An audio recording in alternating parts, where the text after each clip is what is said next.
screen. And you can go now. Okay. All right, Dave. We decided that today we would take a quick look at the effective fiber management in NDS. The two new tools we have available to us are the P-size tab and the fiber adequacy tab. Let me go first to a diet that's a real diet from here in Idaho. This diet has some pretty relatively poor quality hay in it. There's been a shortage of good dairy quality hay, and one of the things that this guy is going to try to do is feed higher levels of beet pulp and get some of that hay out of there and see if we can't get the cows to eat and eat more and make a little bit more milk. So this is the diet right here, and it's actually predicting fairly closely to what this is one of 3 dairies that he owns. So this dairy is obviously not milking the way they should there, and part of it is going to be they're not eating the way they should, and this hay is an issue. So we go over here and look at the particle size tab here.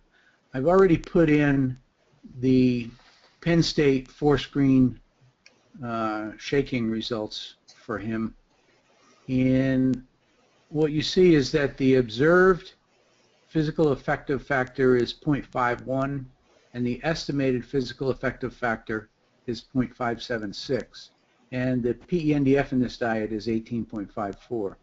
So based on what the screening is, we're over predicting the PENDF because we're using, this value is calculated using the estimated PENDF. And I want to make my estimated PENDF, the calculated one, match what I'm actually getting out of the shaker box. And I shake this diet fairly often, so I think that that's correct. When I look over at my hays, there's no way that hay, the book value on hay, alfalfa hay is 85. There's no way that it's actually that good or that high. So from experience, I'm going to take those 2 hays and change them to 60, because I think when you put this alfalfa hay in a vertical mixer with 3 screws, it just makes meal out of half of the hay. So we'll drop those down and we'll come somewhere closer when we do that. So I've changed those 2, and now notice that my estimated PEF is 51 and my observed PEF is 51. So that's close enough. But notice that it's also, now that I have matched my observed, that my physical effective factor is lower than it was. So my PENDF is 16.5. If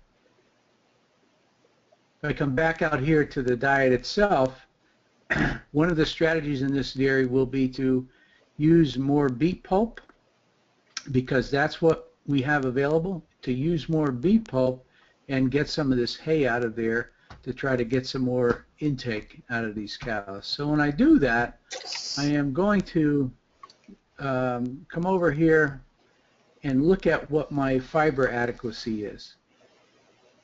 This current value says that I am going to be under pH 5.8 for about 5 hours a day, which is sort of borderline to where I need to be, and that my physical effective factor is, my PENDF, the effective fiber is 16.5%, and the rumen degradable starch is 15.8.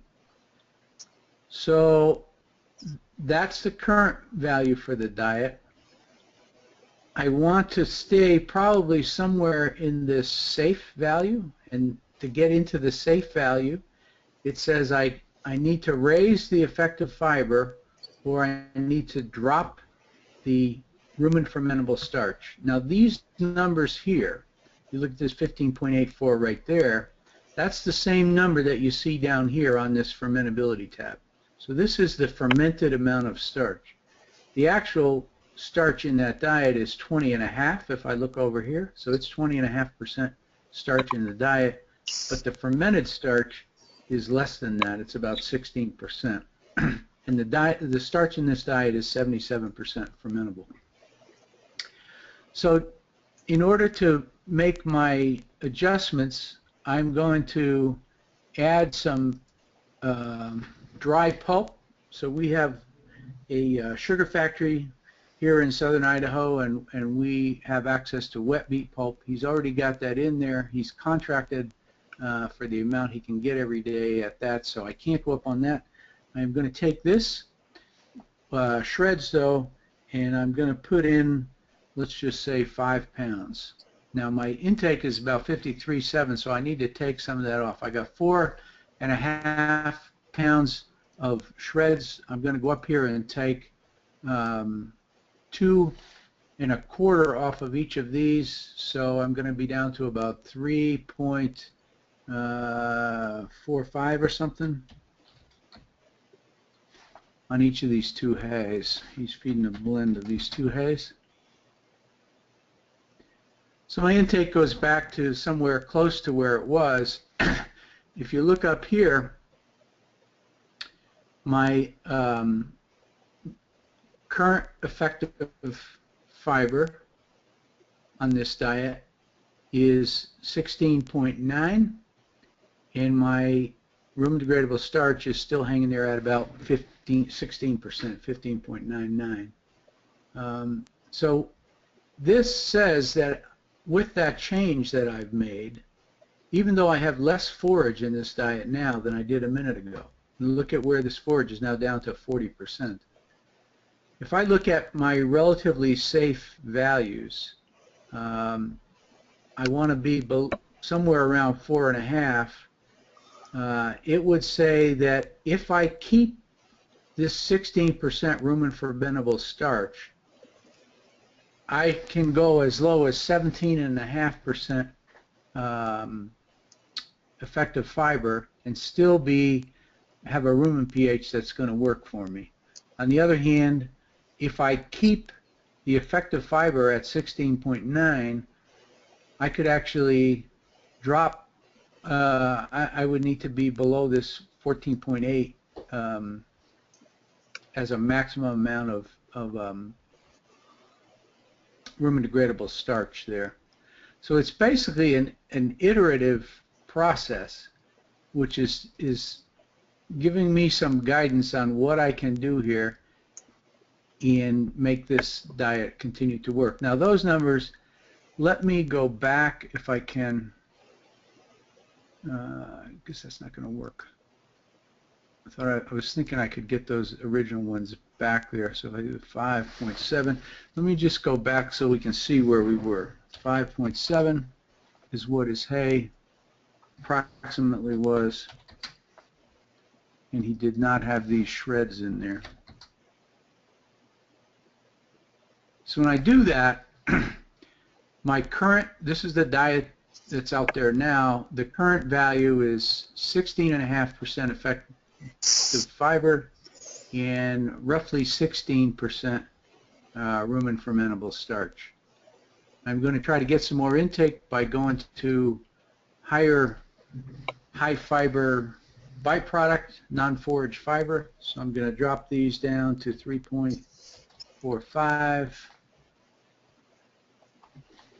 3.45, and I'm going to add my 5 pounds of pulp.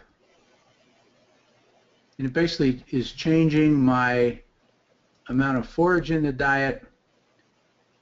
It is going to, my forage NDF and my physical effective NDF are somewhat similar, and it's giving me an idea that I'm still under 5.8 for less than 5 hours per day. So I'm probably okay, even though my diet has gotten hotter.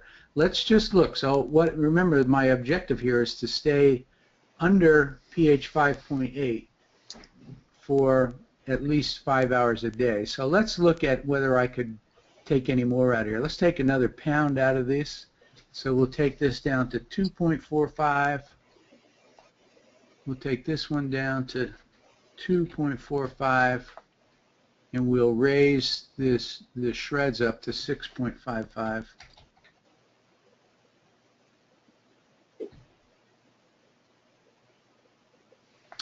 And notice that my predicted time under pH 5.8 is still remaining under 5 hours. And that essentially is the value of this fiber adequacy tab. It is predicting what my rumen pH will be when I make these changes. Notice that my forage level now is quite low. But this diet probably is going to be safe, because if I make those changes, remember that I have to offset. If I add something, I had to subtract something. So I subtracted the forage and I added this non-forage fiber source, in this case the shreds. What I'm getting is a physical effective fiber number that is relatively close to what a safe value is if I hold my rumen fermentable starch at 16, which is where it is now, or that I'm getting a physical effective starch which is reasonable. I could make more adjustments here if I wanted to. I could get this probably a little bit hotter. If I keep the effective fiber where it is now, I could actually add a little bit more corn to this. So if I go up here and add, let's add a pound of corn.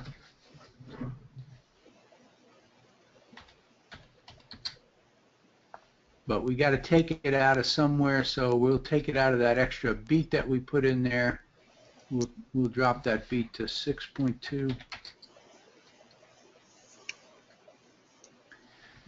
So what that's telling me is I've increased. I was around 16 before. Now I'm up almost a point on the rumen fermentable starch. My effective fiber is somewhere close to where it was before.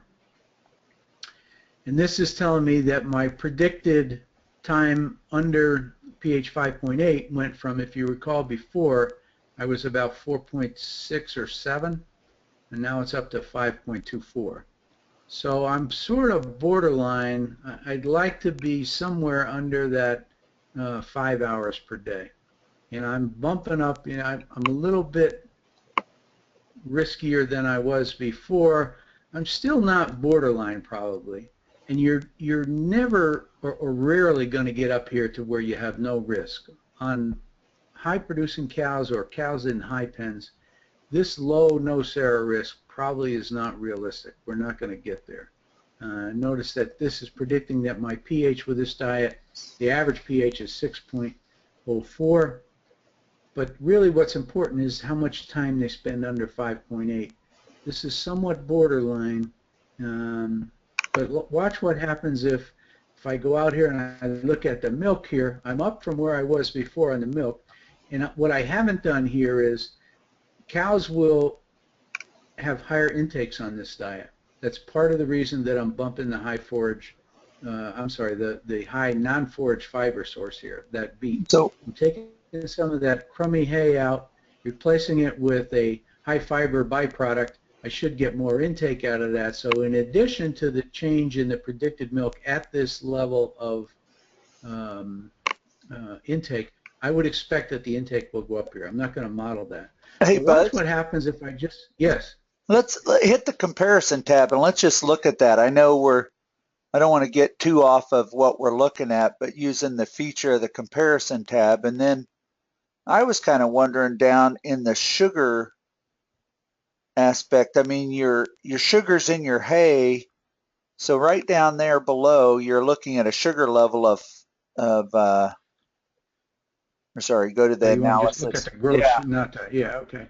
So really, we haven't increased sugar that much, We but haven't changed the sugar much, no. yeah, what we've probably done is. But these, Dave, these are the last two changes I made. We probably want to come over here and look at the Go to, first one, right? yeah, go to versions. So Versions there, and then I I think want, if You can I click on want that. You can click on version that. 2 is the, Oh, there you go. And then okay, version so let's 7. put that in. If you compare 2 and 7, there you go. Okay. Sometimes that takes a little time for it to think through. Oh, there it goes. Okay, so you went from, so you're So showing it's 2 and still 7. yeah. And if you look at that, so 2 had no shreds in it, and 7 has these 6 pounds of shreds in it. My sugar is really not that different there. But notice that my PENDF has really changed. I was up at around 19, and I'm now about 16.6. Okay. So pretty good change in the PENDF. It'd be interesting to come over here and look at the carbohydrate fraction here. So if we look down here at the Well, the B3 degraded, so your poor haze, so that yeah. yeah. So if I look at percent of dry matter, it's really not that different there, interestingly. But the grams per day of B3 degraded and your total, just going through some of Yeah, these there's a numbers. difference there. Yeah. Yeah. If we also look at, there should be, I like to watch this starch degraded. Yep. So my starch degraded has changed a little bit, but as a percent of dry matter, I got a little bit more. Remember, I put that, the last thing I did was add that pound of corn. Yeah, so it looks So I've like been able to keep that up a little bit. it's up Let me about go back 8%. and just, So just yeah, let me go. from that CNCPS tab right there, just click on the available milk because you were making quite a bit more milk on that same diet, weren't you? On this one, yeah. So if we look at, I got to go back up here. And that's a real nice tool to be able to figure out from. So, I mean, that's huge right there. If you look at the ME allowable milk, Yeah, from it's huge 67 to, what we've just done. yeah. And I want to point out that you can't do that kind of, that's a radical change in what this diet looks like. You can't get there, I can't anyway, comfortably, unless I'm paying attention to what's going on in the rumen. Because watch what would happen if I go in here and I just get frustrated and say these cows really should be making more milk. So let me throw in, and I know starch makes milk, right? So let me throw in, and it's reasonable in most cases to feed 10 pounds of corn grain maybe. So let me just throw in another 3 pounds of corn grain and basically take that out of this shreds. They still have quite a lot of shreds here. So if I go over here to my milk has gone up, so I'm moving in the right direction.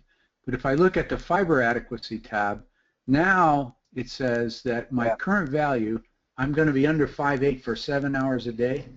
And I will tell you that this diet is going to be too hot. This is a diet with 36% forage in it. I have a physical effective NDF of 15.4, and I have a rumen fermentable starch of 19.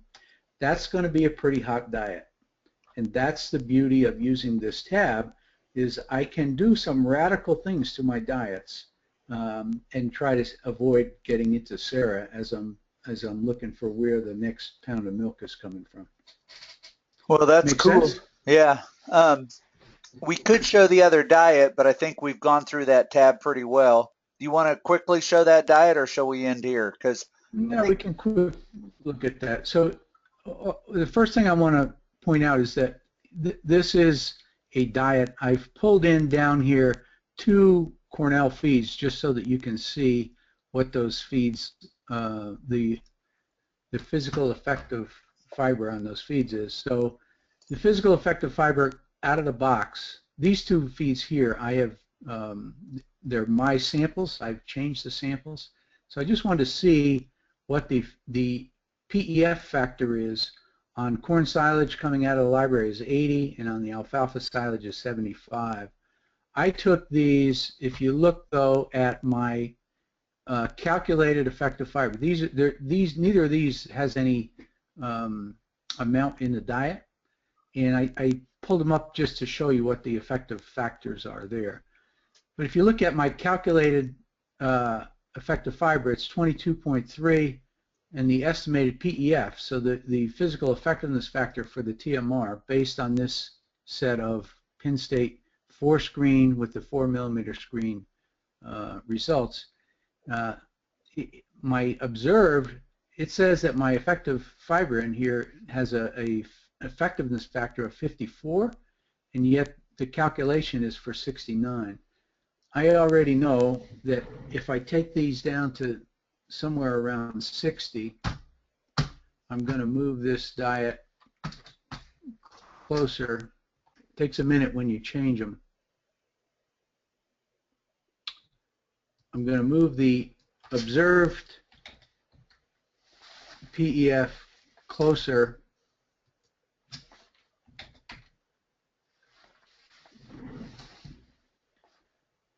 So I've actually overdone it a little bit now. Maybe not. We'll see when it gets done. So what's interesting is the gray, you've got some Cornell feed library feeds in there, and those are grayed out. Last two.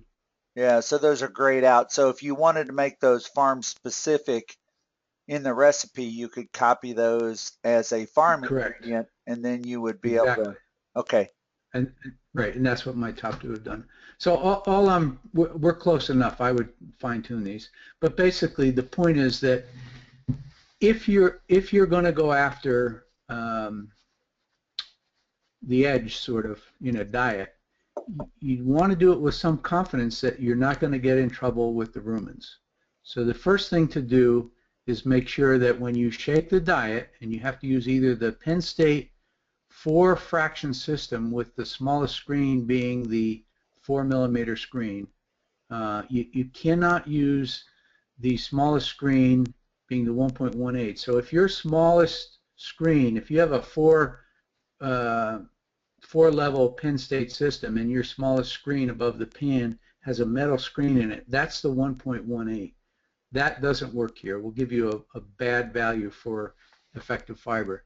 If you swap that 1.18 for the 4 millimeter screen, then you can use that, shake the diet, see what the observed effectiveness is, and you have to go over and think about, so where's the difference? My estimated or calculated PEF was 68 or something here.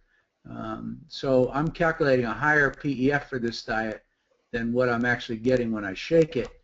And then you have to go over here and look at what makes sense to change to get those PEFs to be closer. Once I've got that done, then I can go back out to the diet itself and look at this. Let's go over here. So here's the results of the diet. I'm not going to go through this one like we did the other one, but I can go to the fiber adequacy tab. This diet says that I'm going to be under 5.8 for 8 hours a day, so it's an unhealthy diet. It has about 18% PENDF in it, and it has a rumen fermentable starch of 16. So I can start to work here the way I did before by playing around with how much starch is in here. Obviously it's a predominantly corn silage diet. This is what I call the typical Eastern diets, high corn silage and then some corn grain on top of that. We're getting a fairly high starch level here. Actually, it's not too bad, but it is quite fermentable because it's corn silage. In any case, I could go through and iteratively start changing this and get this diet to be healthier if I needed to. In this case, I might start dropping some of this corn grain out, looking for some byproducts for a different reason, or add a little bit more hay or something. But basically, I think what we did here on this Western diet, which is an alfalfa hay-based diet, is a better example of why that fiber adequacy tab is helpful, because this diet is probably still still should be okay to feed. Oops, I changed that. That's what, this value. Remember, Yeah, we threw the let me corn in. put this back to where we had it. Yeah. Yeah, we put that corn in just to demonstrate that. If I take that corn out, put it back onto the shreds, then what I'm going to see is that my fiber adequacy is it's closer to borderline now, right? It's not. I don't have real. I still got to watch these cows because it's borderline, but I probably can get away with it depending on feeding management on the dairy, and I can make it a little bit safer if I have to. That's how we use those tools and why we have them there. Well, I think that was the offshoot of the first. What can we do at the dairy? We can measure the fiber. You know, we can go to the P size and either use the 4 pin box, and again, I'm still using the Z box. And what we can do is we can use those to look at our observe physical effective fiber, get our PENDF, and then the fiber adequacy was a process that we can work through, looking at the 2 biggest variables to give us room and health, and give us a tool to help balance those rations, looking at room and health. So more to come as we work through this, and we look forward to making more developments and using some of these tools to balance better diet. So thanks a lot, Buzz. Okay, thanks, Dave.